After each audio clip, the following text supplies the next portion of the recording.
Thank you very much to our panel. I'm just going to take over straight away and move into our last panel discussion before we get to our star speaker of today, ladies and gentlemen, Sir Ranulph Fiennes. And I'm sure all of you are very much looking forward to meeting and hearing from Sir Ranulph, and I know I'm very excited. I've already had a chance just to say hello to him, and I have a sense that his presentation is going to be absolutely fantastic. So that's coming up very soon. But before we get to that, I do have one last panel to host, and I'm really actually looking forward to this one because I think it's going to be quite fun, and I have a suspicion I might be able to stir up a little bit of controversy too, which is, of course, what I'm here for. So, without further ado, let's get on with the panel.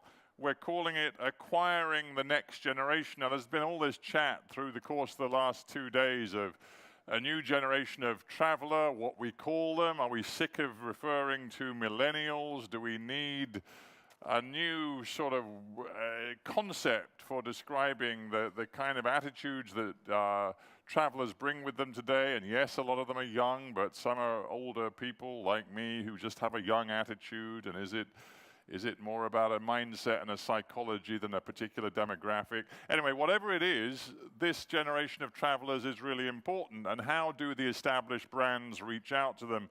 How do old established hotels and bricks and mortar infrastructure, how do they reach out to people who are looking for a different travel experience? Well, to address some of these issues, join me in welcoming to the stage, and again, I'm going to name all three of them and then give them a warm hand. Please welcome to the stage Christoph Hoffmann, who is the CEO of 25 Hours, a very niche hospitality company. Gaurav Bhushan, who's Global Chief Development Officer for AccorHotels, and Gurjit Singh, who is Senior Vice President for Real Estate at the Dubai World Trade Center. So all of you welcome. Christoph, welcome to you.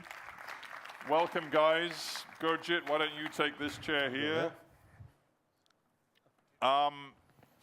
So here we are talking about how to tap into this next generation of travelers, and I don't care how you choose to characterize them. We'll hear from each of you how you characterize them. But it's this notion of how to reach out, how to acquire this really important cohort of people. I want to start actually with you, Christoph, because you started very small, started in Germany, with a very interesting travel concept. So before we get into the debate about how you fit with Mr. Corporate Brand over here and Mr. Corporate Building Property Developer over here, tell us a little bit about the background of 25 Hours. Well, actually, I started a little bit with myself quickly. I worked all my life in hotels, and I always had a very, very strong passion for hotels with a soul, hotels with profile, with character. I always wanted to go, I always dragged my parents to the luxury hotels because I wanted to discover the beauty and the richness of those hotels, natural storytellers. So I made my career, and at some point I thought it'll be better to become an entrepreneur. And what happened then was based upon collaboration. I got together with three, by now, very dear friends of mine with whom I opened the company. And we took the opportunity of one already existing 25 Hours hotel in Hamburg, 2003. So it wasn't your original concept? No, it was made by one of my partners who also owns a few hotels in Hamburg, but he tried out one little, he called it budget design hotel at that time, 25 Hours, and then we got together and something evolved. But it was not a plan, it was not a strategy, it was based upon friendship and a little bit of romanticism. Right, and in those early days, just explain to me, if I were a young, hip traveler, I know it's a stretch imagining this, but if I were a young, hip traveler, what would I have experienced in the early days of 25 Hours? Lots of surprises when it came to the design and to the storytelling. Not maybe the highest level of professionality when it came to operation, but lots of charm because I I mean, if You were someone really charming. considers me becoming being nice, and a few employees I had at that time, but it was very individual and with lots of mistakes we made. Right. Okay. So look, I don't have that much time, so I'm just going to cut to the chase. What on earth are you doing, hooking up with this guy over here, who, without wishing to be rude, is, you know, he's in a suit and tie, he's a corporate brand, you're in your desert boots, your bracelet, your chinos and scarf round your neck. What on earth are you two doing, sort of making a marriage of convenience? Well, it has certainly also some thought through reasons. We were successful with about 10 hotels now back in Europe, in particular Swiss-German Europe. But we realized if we want to move on like this, we need to partner up. We cannot do the same thing in faraway destinations. So the first question was, do we want to be further adventurous and go to places like Dubai or Shanghai or Sao Paulo? We said yes. And second question was, who do we find who can support us in that voyage, in that travel? And it was, again, not so much about, it was not a rational reason, but I met Gaurav in a very early stage, and Sébastien, his colleague, and we liked each other. And it was, to me, also very much based on trust and on collaboration. We don't look at it only from a business perspective. My God, I feel I realized, I feel like one of those dating shows where I'm now going to ask you, what was it, love at first sight? Yeah. I mean, it sounds pretty amazing, but I can, from your point of view, Gaurav, I can see that there's a lot that Accor can get from this, because, you know, let's be honest, you're a successful brand, but you're arguably not a very cool brand. And this guy rocks up. This guy rocks up and he's offering you a bit of cool. That's exactly right. I mean, we met each other, and you know, it was love at second sight. I think first sight I was just trying to figure out who I'm talking to, but then we got to know each other and got along extremely well. We talked about what we could bring to the table. Christoph's biggest concern was, you're a big corporate organization, are you just going to kill what I've done? And it was a very legitimate concern. And so we worked a structure to ensure that that wouldn't happen, because that would not be very smart from our side, because that would kill the very thing we're trying to invest in.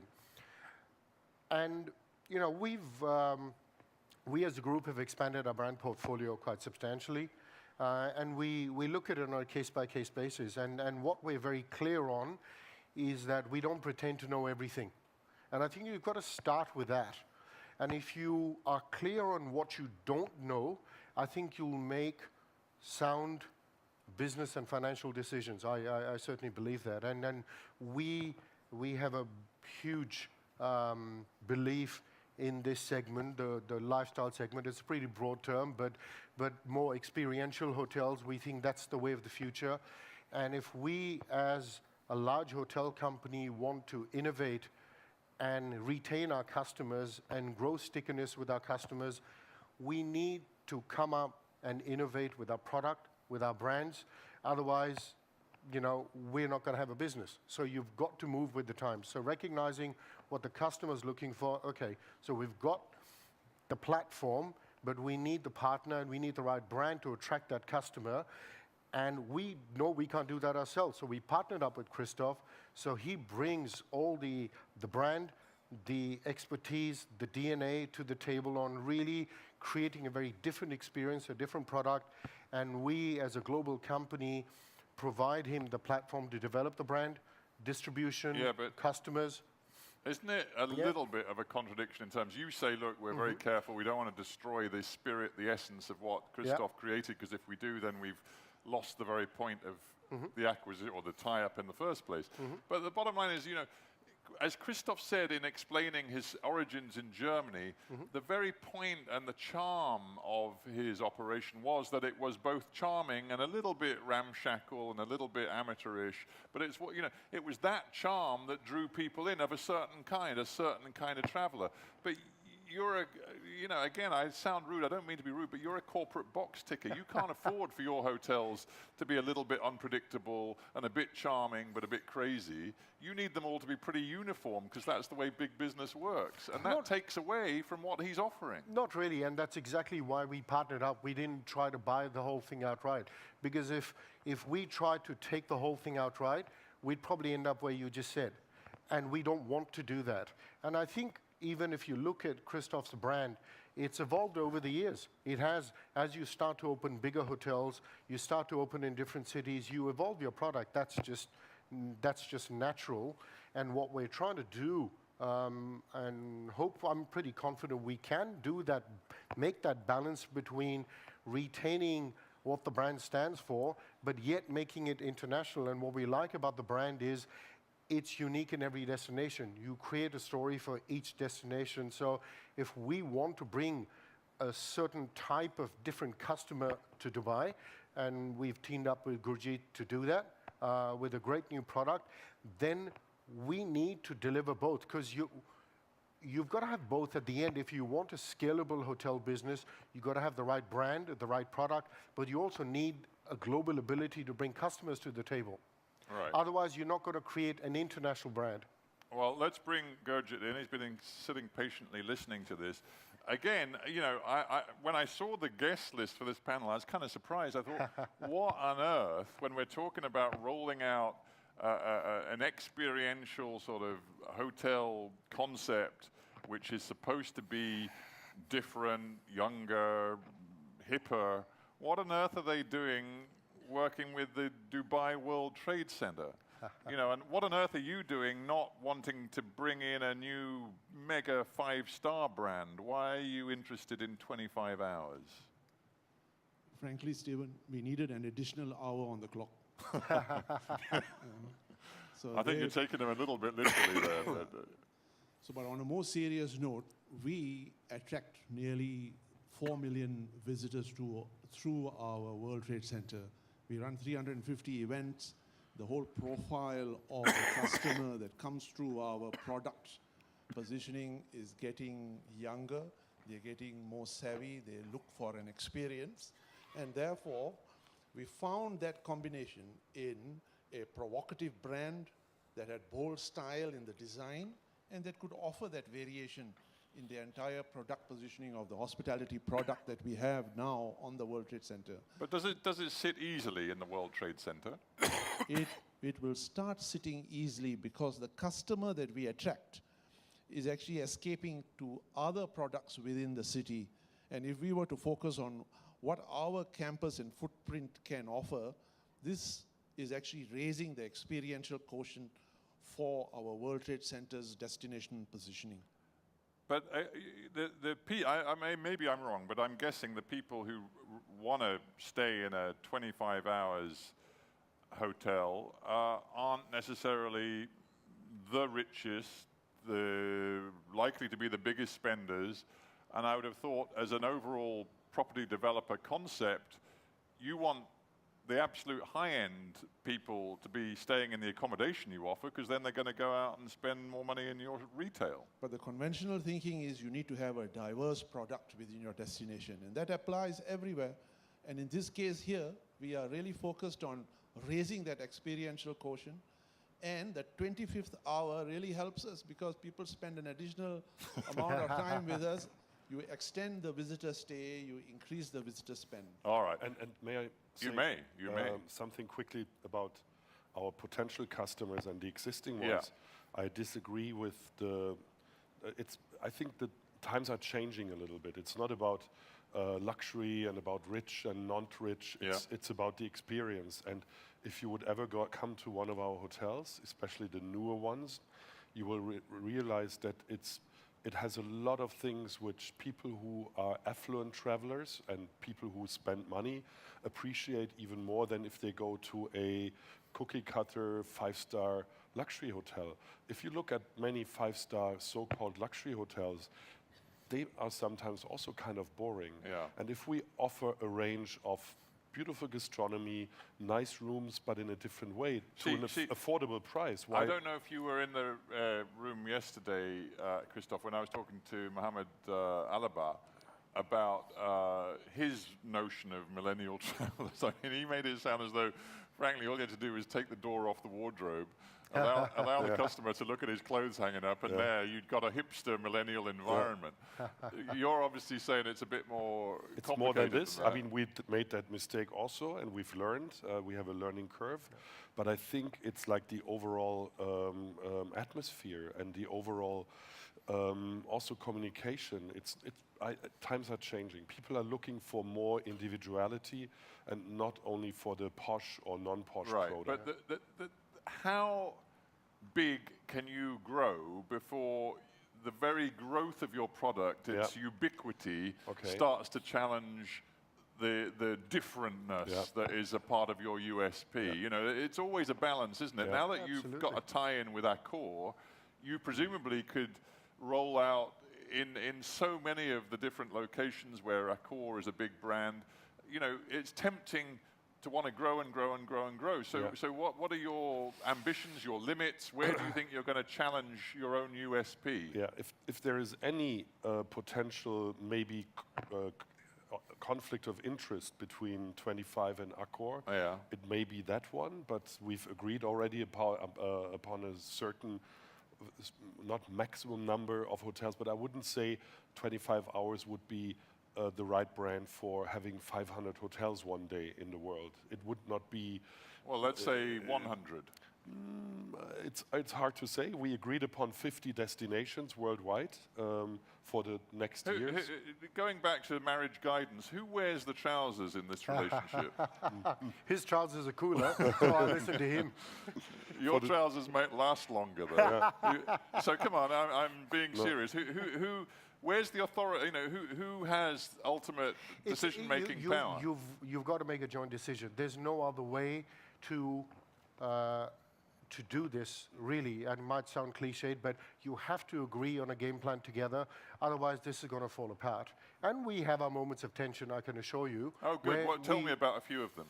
It's at this point, we might think, okay, might be great to put a hotel in Liverpool, right? Great.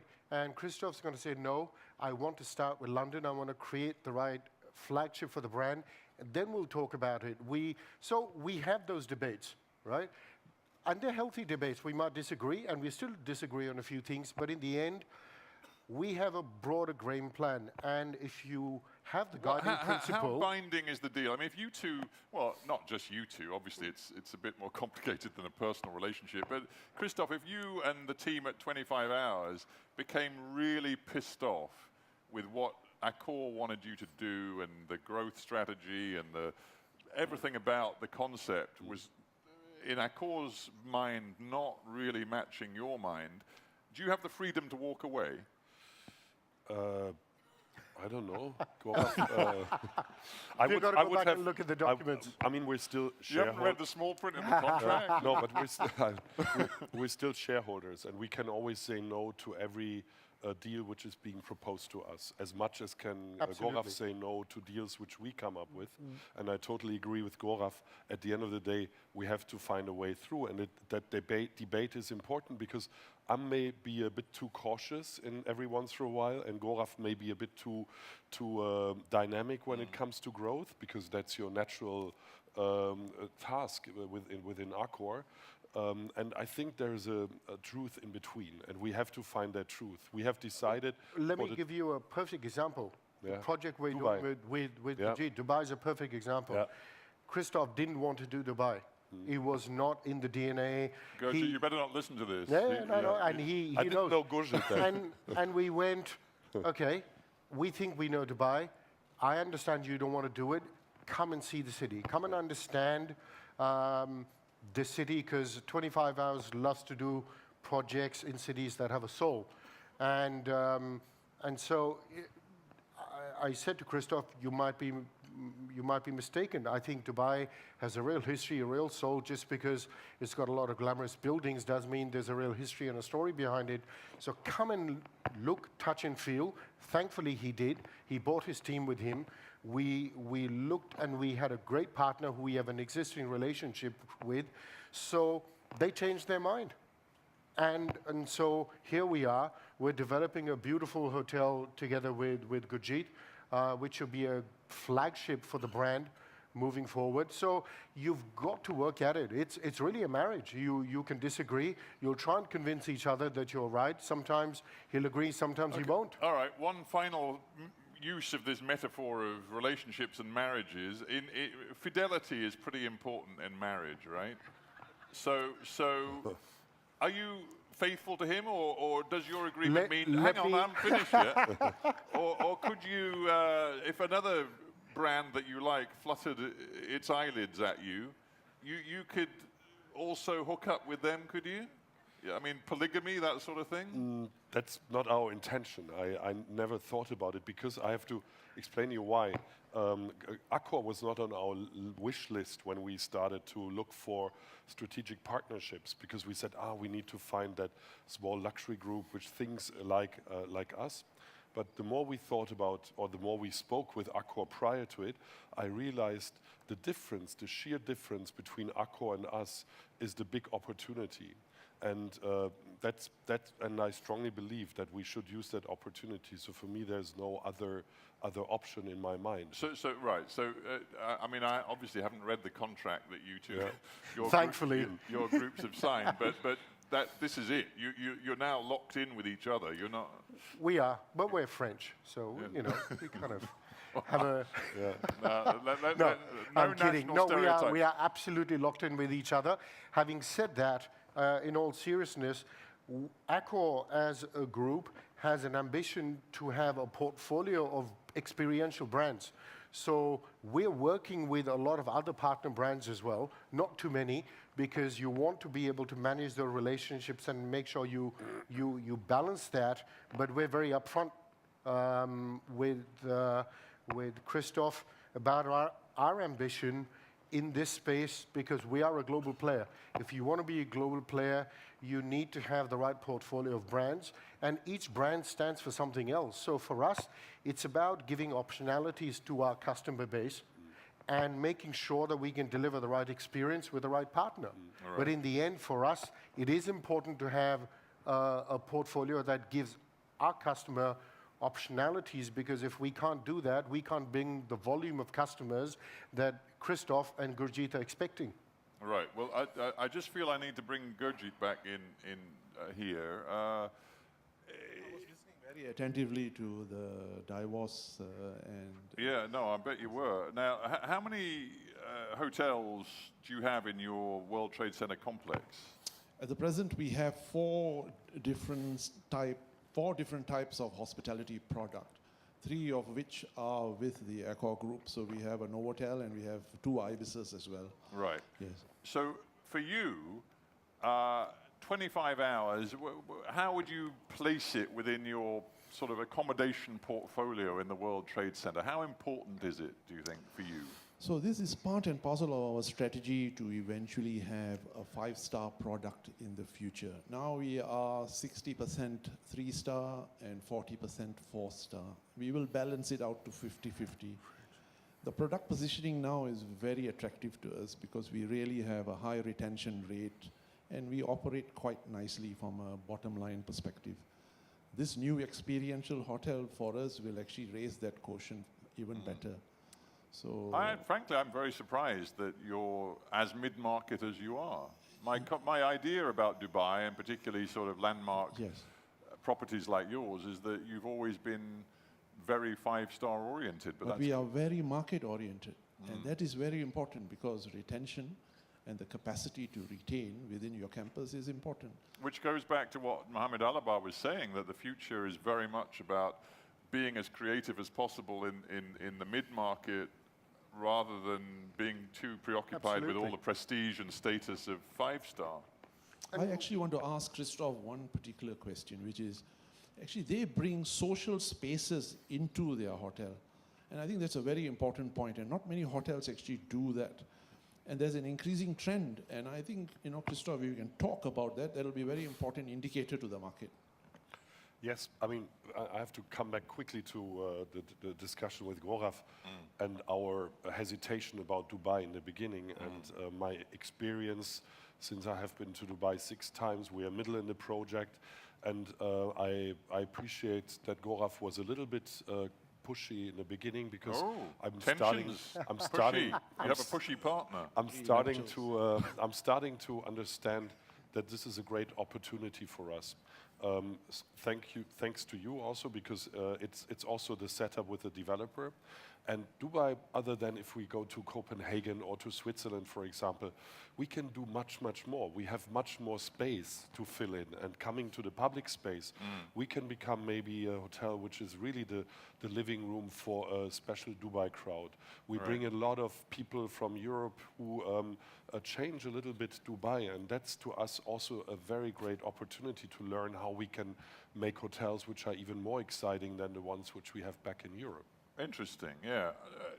We're almost out of time. Last question from me, then I'll see if there's any questions in the audience. But when you reflect on those early days, and you talked about them very interestingly, and your partners and da-da-da, how many of your old friends and partners now regard you as a sellout? Nobody. Really? You mean the shareholding partners? Yeah, shareholding partners, or the guy who had the concept of 25 hours in the first place? He's still on board, so he profited from it. He's a happy man. And he's proud of having a hotel. He started in Hamburg, in Bahrenfeld, and he's a very proud guy saying we have a property in Dubai soon, and in other places. I mean, he's I get you, and as you say, he's a good deal wealthier now than he was before. A little bit, yes. That helps. All right. Ladies and gentlemen, we've got a minute or two left, so if there is anybody with a question, because this is a really interesting sort of tie-up of brand, of creative sort of originator of a concept, and of a developer owner. So, good. Go on, sir. Question for Gaurav. Gaurav, how do you ensure that the philosophy that you stated, I pretend to don't know everything, gets percolated down to the leaders of the hotel? Well, because hardware is one thing, architecture is one thing, but how do you ensure that whole atmosphere is created, not only in 25, but in the rest of the other hotels? No, it's a good question. And, you know, ultimately, we're in the service business, so you can create a very funky-looking hotel, but if you can't back that up with a different experience with the people in the hotel, then you've lost it. So we've been very careful, hopefully, and very focused in addressing that issue. So the people, the leadership team that will operate the hotel will come from 25 Hours. They will live and breathe that brand. They bring the brand DNA to the property, because a hotel brand is as much about the software as it is about the hardware. Like I said, you can build a great funky-looking hotel, but if the guy can't deliver the same service, the same touch points, you're over. So we're relying on Christoph to bring that leadership team. We will support that with all the recruitment that you need at the ground level. And like I said, then we bring the sales, the distribution, the loyalty, all of that to bear, but the DNA of the hotel sits with the people, not with the product. And those people are going to come from 25 Hours. All right, Gaurav, thanks. We've got one more question, then we're going to have to move. You wanted to say something, didn't you? And don't worry, you might get the next one. Let's see. Go on, sir. Stephen, we focused on the deal making and the marriage between 25 Hours and Accor. And the purpose of the panel and the subject is acquiring the next generation. So my question to Christopher was that, how did you acquire the next generation clientele? How did you get them into your concept? I think maybe, I don't know, I cannot look in all of their heads, but I think there's a very, very big trend, and I think it's also a global one. It's about people who have the very strong need to feel individualized, to become individuals, because times are so much changing. The world is getting bigger and bigger. Things are rational. It's all digitalized, and people have this strong urge to to low-tech, to analog worlds, to coming back to the good old days in a way. And that's why we don't consider ourselves as a very modern, hipster, third-generation brand. It's more about some also philosophical thoughts about it. And that's why we rather individualize than standardize. Every hotel we do is a complete new, different hotel from the rest. And this is something which our target group, I believe at least, appreciates a lot.